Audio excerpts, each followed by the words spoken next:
Selamat datang di channel Jejak Hororit. Setiap tempat punya jejak, setiap tragedi punya bayangan. Dan malam ini, kita akan menelusuri kisah nyata yang membuat bulu kuduk merinding. Cerita dibuka dengan Karim Sanjaya, kamu dengar saya? Ada orderan terakhir ini, lokasi penjemputan di halte Mawar, dekat Taman Kota Lama. Kamu mau ambil? Suara sember dari radio taksi memecah keheningan malam yang pekat. Karim Sanjaya, seorang pria parubaya dengan guratan lelah di wajahnya, menghela napas panjang. Asap rokok kreteknya menari-nari di dalam kabin sedan tuanya, membentuk pusaran-pusaran kecil sebelum lenyap di telan udara malam Jakarta yang lengket. Sudah lewat tengah malam, dan jalanan ibu kota mulai melonggar, menyisakan lampu-lampu jalan yang memantulkan bayangan panjang dan sepi. Seharusnya ia sudah pulang, kembali ke pelukan Suryani, istrinya, dan kecupan hangat di kening Kirana, putri semata wayangnya. Tapi setoran hari ini terasa begitu berat. Beberapa jam terakhir ia hanya berputar-putar tanpa hasil, seolah rezeki malam itu sengaja menghindarinya. Di halte Mawar, itu kan sepi sekali, Pak, jawab Karim, suaranya serak karena lelah dan asap rokok. Tujuannya kemana memangnya? Terdengar suara kresek-kresek lagi dari radio sebelum suara operator kembali terdengar. Pondok Indah, penumpangnya perempuan, sendirian katanya. Lumayan, Karim. Bisa buat tutup setoran dan bawa oleh-oleh buat anak di rumah. Sebelum kita larut dalam kisah ini, pastikan Anda sudah subscribe channel Jejak Hororit agar tidak ketinggalan dengan cerita-cerita penuh misteri dan kisah nyata lainnya. Pondok Indah, nama kawasan elit itu menggema di benak Karim. Jaraknya cukup jauh, artinya argo akan besar. Tapi ada keraguan yang merayap di hatinya, dingin dan tak beralasan. Ia teringat obrolan di pangkalan taksi tadi sore dengan Joko Santoso, sesama sopir yang lebih senior. Joko bercerita dengan wajah serius, memperingatkan para sopir muda agar berhati-hati jika mendapat penumpang dengan tujuan ke area-area tertentu di Pondok Indah pada malam hari, terutama di sekitar sebuah rumah besar yang sudah lama kosong. Cerita yang dianggap Karim sekedar bumbu obrolan warung kopi, kini terasa berbeda. Namun, bayangan wajah Kirana yang meminta dibelikan buku gambar baru, mengalahkan rasa was-wasnya. Baik, Pak. Saya ambil orderan itu. Posisi saya tidak jauh dari sana. Putus Karim akhirnya, mematikan rokoknya di asbak yang sudah penuh. Ia memutar kemudi, mengarahkan taksi birunya menuju halte Mawar. Halte itu benar-benar sepi. Hanya diterangi satu lampu neon yang berkedip-kedip, seolah enggan menunaikan tugasnya. Di bawah cahaya yang sakit-sakitan itu, duduk seorang perempuan seorang diri. Karim memperlambat laju taksinya dan berhenti tepat di depannya. Perempuan itu mendongak.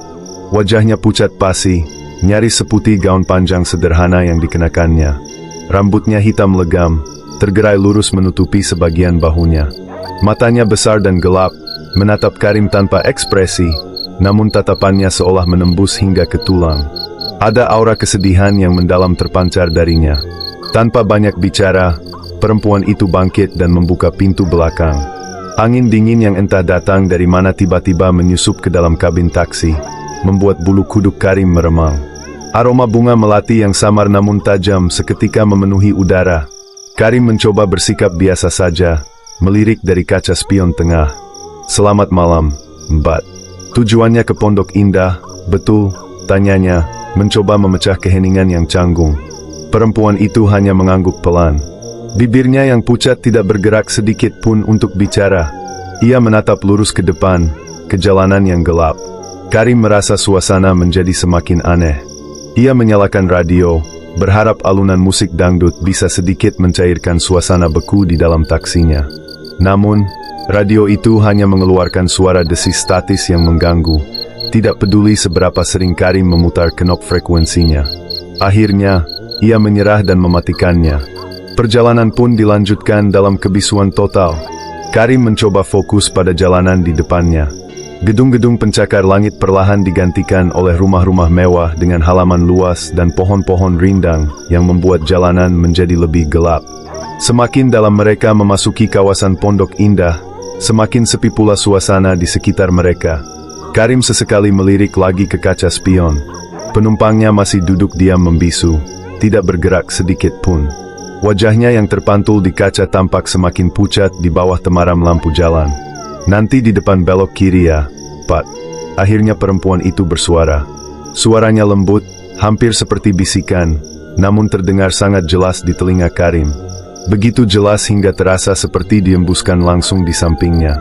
Karim sedikit terlonjak kaget. Oh, baik, Mbak. Ia mengikuti arahan itu, masuk ke sebuah jalan yang lebih kecil dan lebih gelap dari jalan utama. Di kedua sisi jalan berdiri rumah-rumah megah yang tampak seperti istana mini, namun semuanya gelap gulita, seolah tak berpenghuni. Suasana di sini terasa sangat berbeda, berat dan menekan. Berhenti di depan rumah besar yang pagarnya warna hitam itu. Pak. Karim melihat sebuah rumah yang dimaksud. Rumah itu adalah yang paling besar di jalan itu, namun juga yang paling tidak terawat. Ket dindingnya sudah mengelupas di banyak tempat, tamannya ditumbuhi ilalang setinggi pinggang, dan sebuah pohon beringin raksasa berdiri kokoh di sudut halaman. Akarnya yang besar seolah mencengkeram tanah dengan rakus. Pagar besi tempa berwarna hitam itu sudah berkarat, dan salah satu gerbangnya terbuka sedikit, menyisakan celah gelap yang menganga seperti mulut monster. Rumah itu tampak kosong, sudah ditinggalkan puluhan tahun lamanya. Ini adalah rumah yang diceritakan oleh Joko Santoso. Jantung Karim mulai berdebar kencang. Ia menghentikan taksinya tepat di depan gerbang. Sudah sampai, Mbak. Argonya Rp95.000. Perempuan itu tidak menjawab. Ia hanya membuka pintu dan melangkah keluar. Karim hendak mengingatkan soal ongkosnya, tapi perempuan itu menunjuk ke kursi belakang dengan dagunya. Uangnya ada di situ, bisiknya, sebelum berbalik dan berjalan perlahan menuju gerbang yang terbuka. Karim menoleh ke kursi belakang. Benar saja, di atas jok kulit yang sudah usang itu tergeletak beberapa lembar uang ratusan ribu rupiah, jauh lebih banyak dari total argo. Matanya terbelalak sejenak, antara senang dan bingung. Saat ia mengangkat kepalanya lagi untuk mengucapkan terima kasih, perempuan itu sudah tidak ada. Ia menghilang begitu saja. Pandangan Karim menyapu ke arah rumah besar itu. Tiba-tiba, pintu utama yang terbuat dari kayu jati solid yang tampak begitu berat, berderit terbuka dengan sendirinya, menampakkan kegelapan pekat di dalamnya. Sesaat kemudian, pintu itu terbanting menutup dengan suara yang menggema di keheningan malam, membuat Karim terlonjak dari kursinya. Di saat yang bersamaan, sebuah cahaya kuning redup berkedip satu kali dari salah satu jendela di lantai 2, sebelum padam dan kembali menenggelamkan rumah itu dalam kegelapan abadi. Karim membeku di tempatnya, keringat dingin membasahi pelipisnya. Ia sendirian di depan rumah kosong yang angker, dengan uang dari penumpang misterius yang baru saja lenyap di telan kegelapan. Untuk beberapa detik yang terasa seperti selamanya, Karim Sanjaya hanya bisa terpaku di balik kemudi. Jantungnya berdebar begitu kencang hingga terasa sakit, memukul-mukul rongga dadanya seperti genderang perang. Napasnya tercekat di tenggorokan. Suara debuman pintu raksasa itu masih terngiang-ngiang di telinganya, sebuah penegasan mengerikan bahwa ia tidak sedang bermimpi. Rumah itu hidup, dan ia baru saja berinteraksi dengan salah satu penghuninya. Tanpa pikir panjang lagi, naluri untuk bertahan hidup mengambil alih. Tangannya yang gemetar hebat mencengkeram tuas persneling, memindahkannya ke posisi D dengan kasar. Ia menginjak pedal gas dalam-dalam, membuat ban taksinya berdecit di atas aspal saat ia melesat pergi dari tempat itu. Tidak berani sedikit pun untuk melirik kaca spion. Ia takut, sangat takut jika ia akan melihat sosok perempuan pucat itu berdiri di tengah jalan, atau lebih buruk lagi, duduk di kursi belakang sambil tersenyum padanya. Ia terus melaju tanpa arah, membelah jalanan pondok indah yang lengang dengan kecepatan tinggi. Pikirannya kalut. Siapa perempuan itu? Mengapa ia pergi ke rumah kosong? Dan bagaimana mungkin pintu seberat itu bisa membuka dan menutup dengan sendirinya? Semua pertanyaan itu berputar-putar di kepalanya, tumpang tindih dengan aroma melati yang anehnya masih melekat di dalam kabin mobilnya. Setelah merasa cukup jauh, di sebuah jalan yang lebih ramai dan terang, Karim akhirnya menepikan taksinya di bawah lampu jalan. Mesin mobil ia biarkan menyala, seolah takut jika dimatikan, keheningan akan kembali mengundangnya pada teror. Tangannya masih gemetar. Ia menyandarkan kepalanya di kemudi, mencoba mengatur napasnya yang tersengal-sengal. Kemudian, ia teringat sesuatu. Uang. Uang yang ditinggalkan perempuan itu di kursi belakang. Rasa penasaran bercampur dengan harapan bahwa mungkin semua ini hanyalah lelucon aneh, mendorongnya untuk menoleh ke belakang. Di sana, di atas jok, masih tergeletak tumpukan uang kertas berwarna merah. Karim meraihnya dengan tangan yang ragu. Saat jemarinya menyentuh lembaran-lembaran itu, ia merasakan sesuatu yang aneh. Uang itu terasa kering, rapuh, dan dingin. Bukan seperti uang kertas pada umumnya. Dengan jantung yang kembali berdebar, ia membawa tumpukan itu ke depan, di bawah cahaya lampu kabin. Seketika, matanya membelalak ngeri. Itu bukan uang. Tumpukan itu adalah daun-daun kering berwarna kecoklatan, yang entah bagaimana tadi terlihat seperti lembaran ratusan ribu rupiah. Daun-daun itu begitu rapuh, beberapa hancur menjadi serpihan debu di tangannya. Bau tanah basah dan pembusukan kini menguar, menggantikan aroma melati yang tadi sempat tercium. Gemetar di tubuh Karim semakin menjadi-jadi. Ini tidak nyata. Ini di luar akal sehat. Ia segera membuang sisa daun-daun itu keluar jendela seolah membuang bara api. Ia harus bicara pada seseorang. Ia butuh kepastian bahwa ia tidak gila. Satu nama muncul di benaknya, Joko Santoso. Karim memutar balik arah taksinya, bukan menuju rumah, tapi kembali ke pangkalan utama di pinggiran kota. Ia berharap Joko masih di sana, menghabiskan sisa malam dengan secangkir kopi dan obrolan ngalor ngidul bersama sopir lainnya. Perjalanan kembali terasa sangat panjang.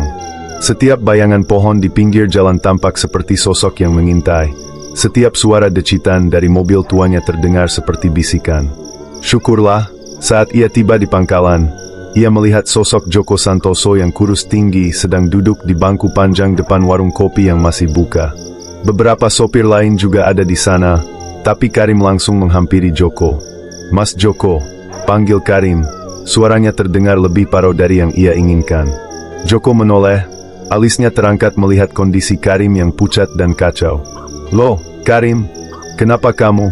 Mukamu pucat sekali seperti habis melihat setan." Karim menelan ludah. Ia tidak tahu harus memulai dari mana. "Mas, soal cerita tadi sore, tentang rumah angker di Pondok Indah itu, apa Mas Joko tahu lebih banyak?" Joko menatapnya lekat-lekat, senyum santainya perlahan memudar, digantikan oleh ekspresi serius. Ia menepuk bangku di sebelahnya, menyuruh Karim duduk. "Kamu dapat order ke sana, ya?" tanyanya dengan suara pelan. Karim hanya bisa mengangguk lemah. Joko menghela napas berat. Ia menyeruput kopinya sebelum mulai bercerita. Cerita itu sudah lama sekali beredar di kalangan sopir taksi, Rim. Banyak yang bilang itu cuma omong kosong, tahayul. Tapi kami yang sudah tua-tua ini tahu, ada beberapa hal di dunia ini yang lebih baik tidak kita usik.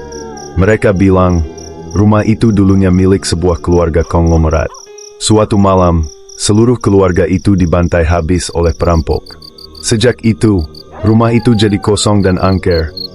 Joko berhenti sejenak, matanya menatap kosong ke jalanan. Tapi bukan itu bagian yang paling menakutkan. Bagian yang paling membuat kami merinding adalah legenda tentang sopir taksi yang hilang. Namanya Haryono. Kejadiannya sudah lebih dari 15 tahun yang lalu.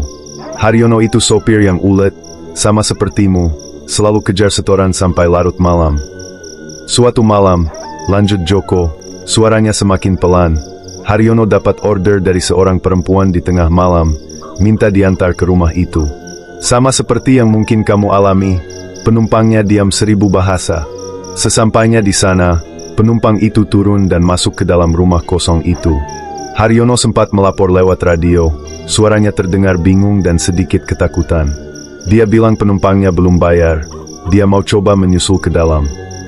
Joko menatap Karim lurus-lurus. Itu adalah komunikasi terakhir dari Haryono, Rim.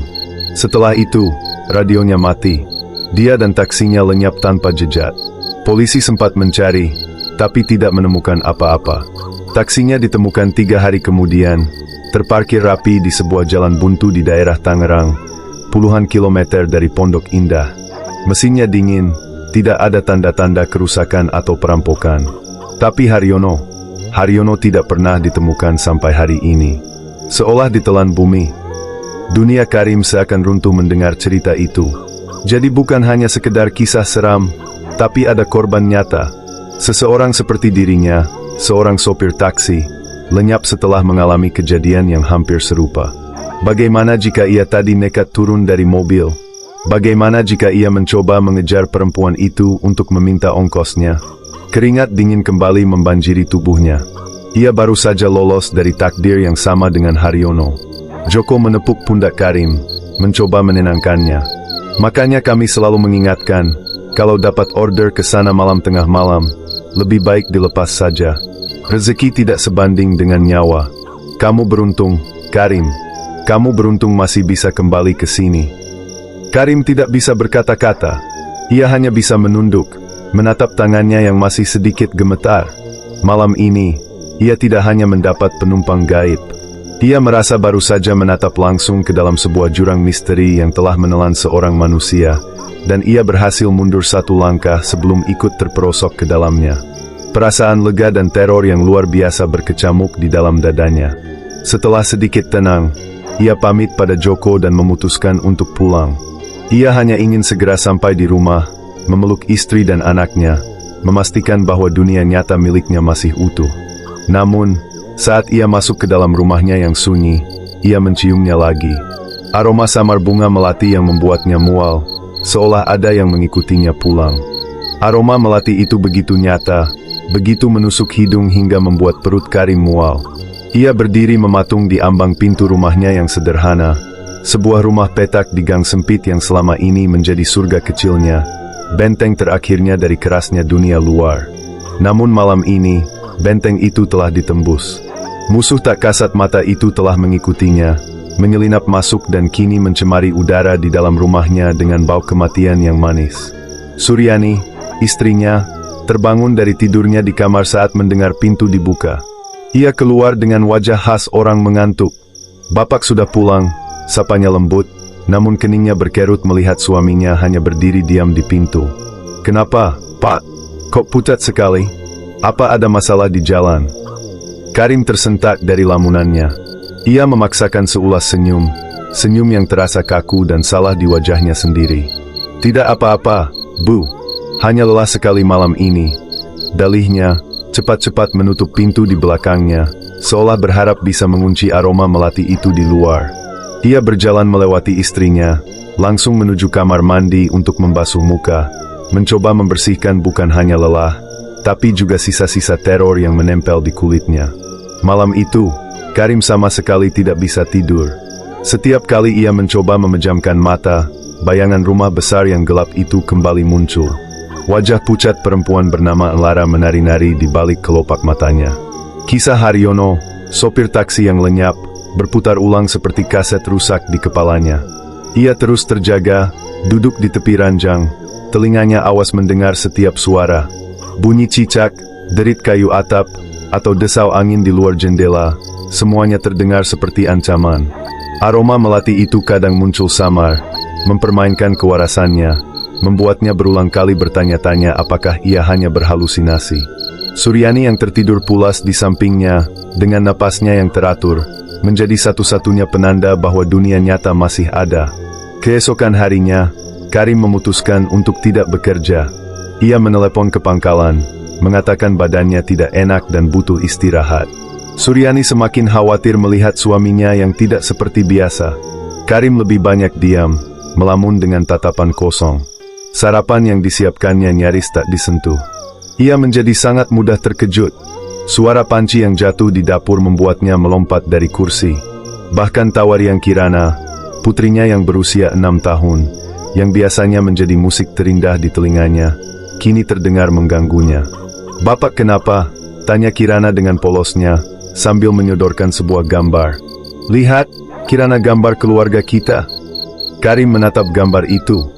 Goresan krayon yang ceria itu menggambarkan 3 sosok, dirinya, Suryani, dan Kirana. Mereka tersenyum di depan rumah mereka. Tapi di sudut kertas, di samping sosok dirinya, ada satu sosok lagi. Sosok tinggi kurus berwarna putih, tanpa wajah, hanya goresan hitam panjang sebagai rambut. Jantung Karim seakan berhenti berdetak. Ini siapa, Nak?" tanya Karim, suaranya bergetar. Kirana menunjuk sosok putih itu dengan jarinya yang mungil. "Ini teman baru Bapak. Tadi malam dia berdiri di samping Bapak waktu Bapak tidur. Dia sedih, katanya dia kedinginan. Darah serasa surut dari wajah Karim. Jadi ia tidak berhalusinasi. Sosok itu benar-benar ada di rumahnya, di kamarnya, berdiri di sampingnya saat ia tidur. Dan hanya putrinya yang bisa melihatnya dengan jelas. Suryani yang mendengar percakapan itu mendekat dan melihat gambar tersebut. Teman Bapak. Siapa, nak? Jangan mengarang.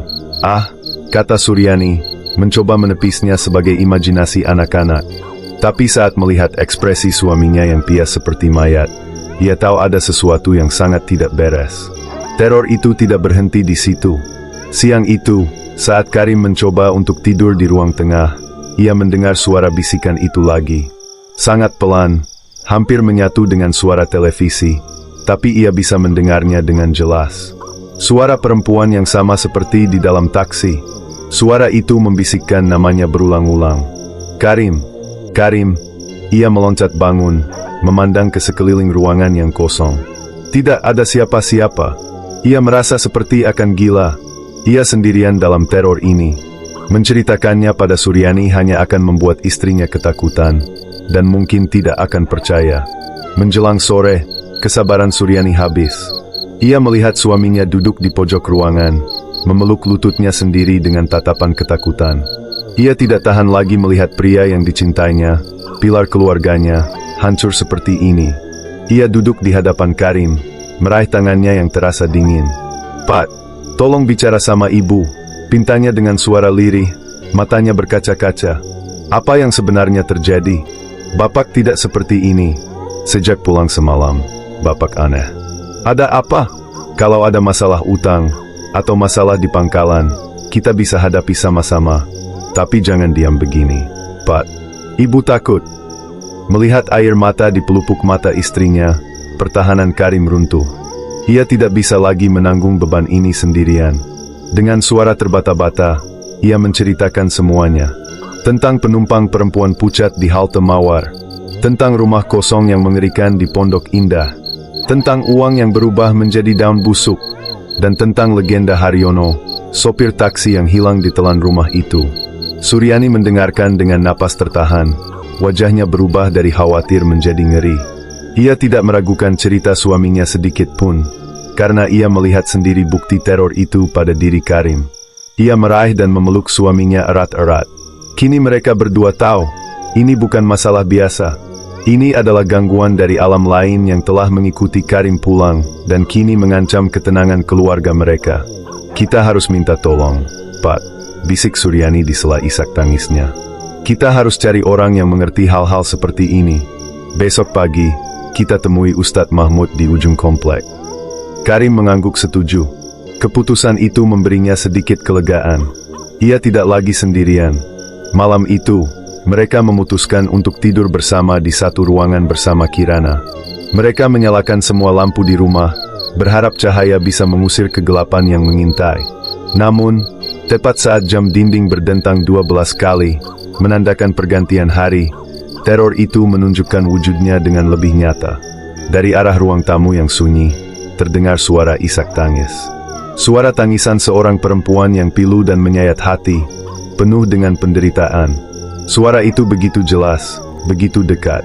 Karim, Suryani, dan bahkan Kirana yang terbangun, mendengarnya. Mereka saling berpegangan erat di atas ranjang, membeku dalam ketakutan. Makhluk itu tidak lagi hanya mengganggu Karim. Ia kini telah mengumumkan kehadirannya pada seluruh isi rumah. Malam itu terasa seperti tidak akan pernah berakhir. Suara isak tangis yang menyayat hati itu datang dan pergi dalam gelombang. Terkadang terdengar jauh seolah dari balik dinding. Terkadang terasa begitu dekat seolah sumbernya berada di sudut ruangan yang gelap. Karim, Suryani, dan Kirana tidak tidur bareng sekejap pun. Mereka hanya duduk meringkuk bersama di atas ranjang, saling berpelukan untuk menyalurkan kekuatan, sambil bibir Karim tak henti-hentinya merapalkan doa-doa pendek yang ia hafal. Baru ketika fajar pertama mulai menyingsing dan suara azan subuh berkumandang dari musola terdekat, suara tangisan itu perlahan memudar dan akhirnya lenyap, meninggalkan keheningan yang berat dan mencekam. Rumah mereka tidak lagi terasa seperti rumah. Suasananya telah berubah menjadi asing dan penuh ancaman. Begitu matahari terbit sepenuhnya, tanpa menunda-nunda lagi, Karim dan Suryani segera bersiap. Mereka membangunkan Kirana yang kelelahan dan menjelaskan padanya bahwa mereka akan mengunjungi rumah seorang kiai yang baik hati. Tidak ada waktu untuk sarapan atau bahkan sekedar membuat teh hangat. Rasa takut dan urgensi mendorong mereka untuk segera bertindak. Mereka berjalan kaki menyusuri gang-gang sempit, menuju sebuah rumah sederhana di ujung komplek yang dikenal sebagai kediaman Ustadz Mahmud. Ustadz Mahmud adalah seorang pria berusia senja dengan wajah yang teduh dan janggut putih tipis yang menambah wibawanya. Ia menyambut kedatangan keluarga kecil itu dengan senyum ramah, mempersilakan mereka masuk ke ruang tamunya yang sejuk dan dipenuhi aroma buku-buku agama. Kehadirannya yang tenang seketika memberikan sedikit rasa aman pada Karim dan Suryani yang tegang. Setelah menyuguhkan air putih, sang ustadz duduk bersila di atas tikar, menatap mereka dengan sorot mata yang penuh pengertian. "Ada apa gerangan, Pak Karim, Bu Suryani? Wajah kalian tampak begitu risau," tanyanya dengan suara yang lembut namun berwibawa. Dengan napas yang masih tersengal oleh kecemasan, Karim menceritakan kembali seluruh rangkaian kejadian yang menimpanya. Ia tidak mengurangi atau melebih-lebihkan satu detail pun. Dari pertemuannya dengan perempuan misterius bernama Lara, rumah besar di Pondok Indah, uang yang berubah menjadi daun, kisah Haryono yang diceritakan Joko Santoso, hingga puncaknya adalah teror suara tangisan yang semalam didengar oleh seluruh keluarganya. Suryani sesekali menambahkan kesaksiannya, terutama tentang gambar yang dibuat Kirana dan bagaimana perubahan drastis pada diri suaminya. Selama Karim bercerita, Ustadz Mahmud mendengarkan dengan saksama, matanya terpejam seolah sedang berkonsentrasi penuh, jari-jarinya perlahan memutar tasbih. Setelah Karim selesai, keheningan menyelimuti ruangan sejenak. Ustadz Mahmud menghela napas panjang sebelum membuka matanya. "Apa yang menimpa Bapak sekeluarga ini memang bukan gangguan biasa," ujarnya pelan. "Dari apa yang Bapak ceritakan, ada arwah penasaran yang mengikuti Bapak pulang. Arwah ini membawa energi kesedihan yang sangat kuat. Biasanya, makhluk seperti ini hanya akan menampakkan diri atau mengganggu di lokasi tempat ia terikat. Dalam kasus ini, rumah besar itu. Tapi yang ini berbeda. Ia sampai mengikuti Bapak pulang, bahkan menampakkan eksistensinya di hadapan istri dan anak Bapak. Ini artinya, ada sebuah ikatan yang terbentuk." "Ikatan apa, Ustadz?" tanya Karim cemas. "Bisa jadi karena rasa iba yang Bapak rasakan saat pertama kali melihatnya, atau bisa jadi karena ia memang sengaja memilih Bapak untuk sebuah tujuan. Makhluk dari alam lain terkadang merasakan jika ada manusia yang hatinya sedang kosong atau gelisah, seperti yang Bapak rasakan karena mengejar setoran malam itu. Mereka melihatnya sebagai sebuah celah untuk masuk," jelas Ustadz Mahmud. "Insya Allah, saya akan coba bantu. Nanti malam, setelah sholat Isya, saya akan datang ke rumah Bapak untuk mencoba membersihkannya dan mendoakan arwah tersebut agar tenang dan kembali ke tempatnya." Mendengar itu, secercah harapan muncul di hati Karim dan Suryani. Mereka mengucapkan terima kasih berkali-kali.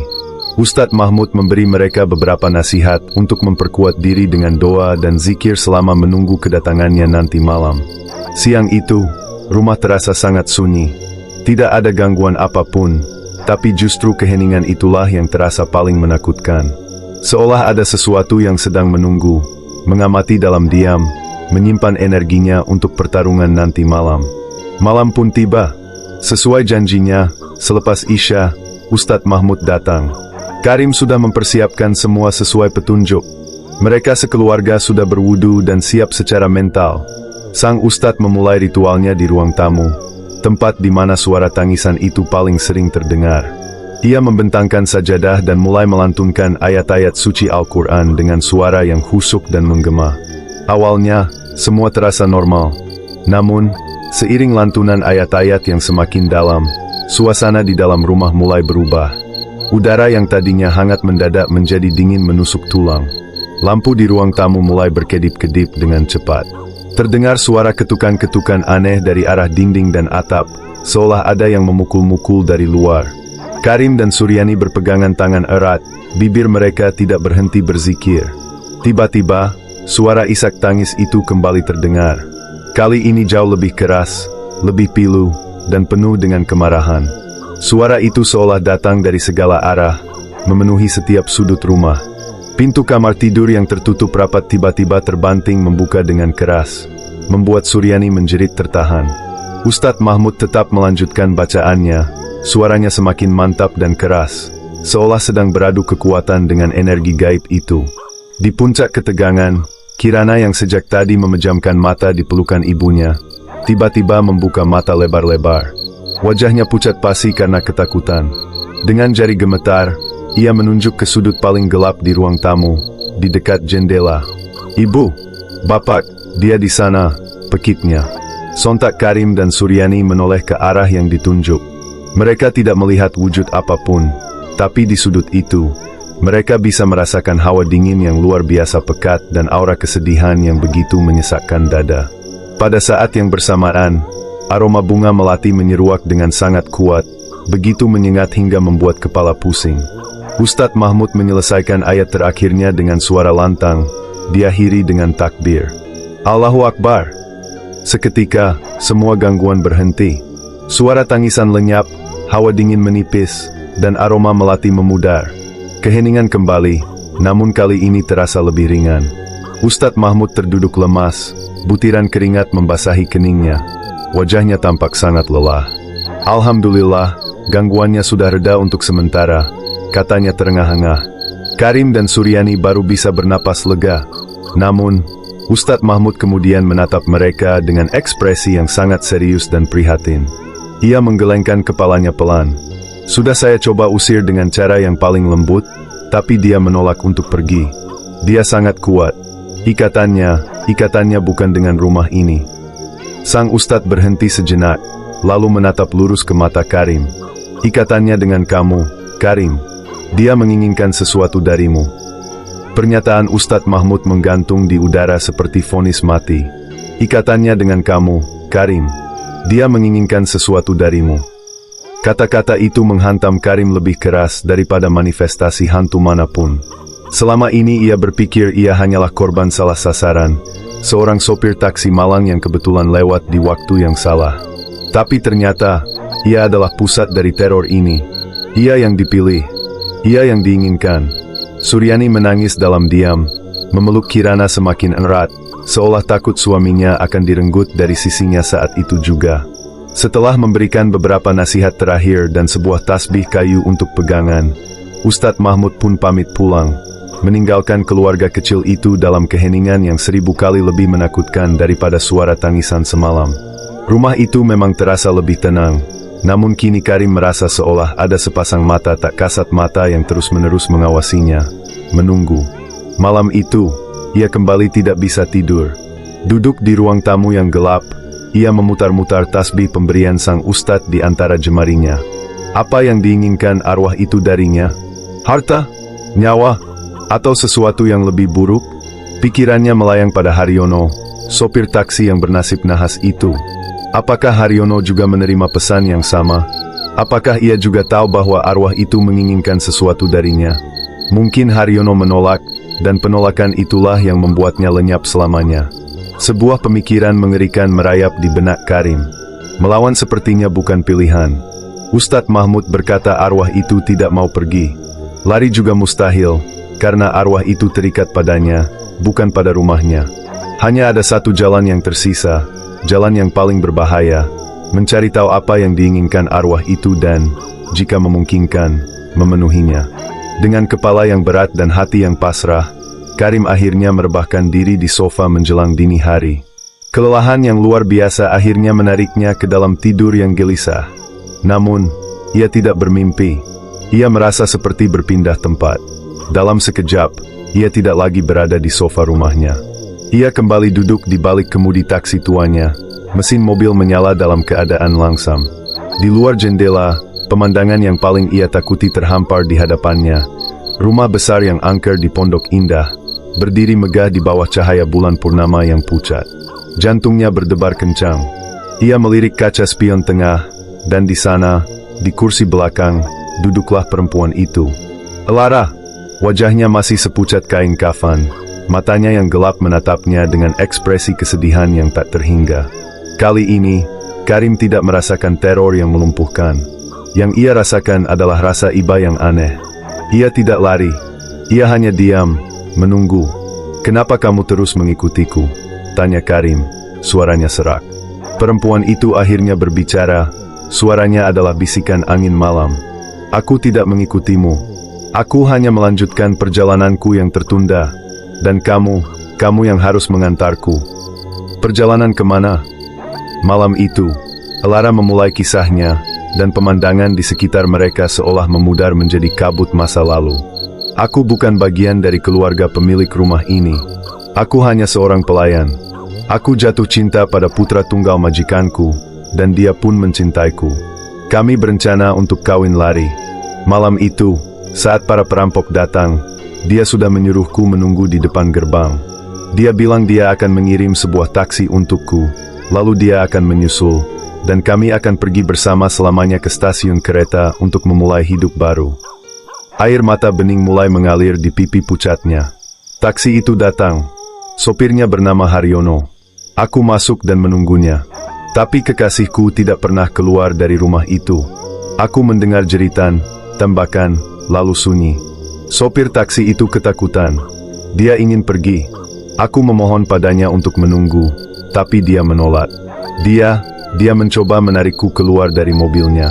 "Aku hanya ingin menunggu kekasihku," isaknya pilu. Sejak saat itu, aku terus di sini, mengulang malam itu lagi dan lagi, mencari taksi yang akan membawaku pergi menemuinya. Karim akhirnya mengerti. Arwah ini bukanlah arwah jahat yang haus darah. Ia adalah arwah yang terpenjara oleh cinta dan harapan yang pupus.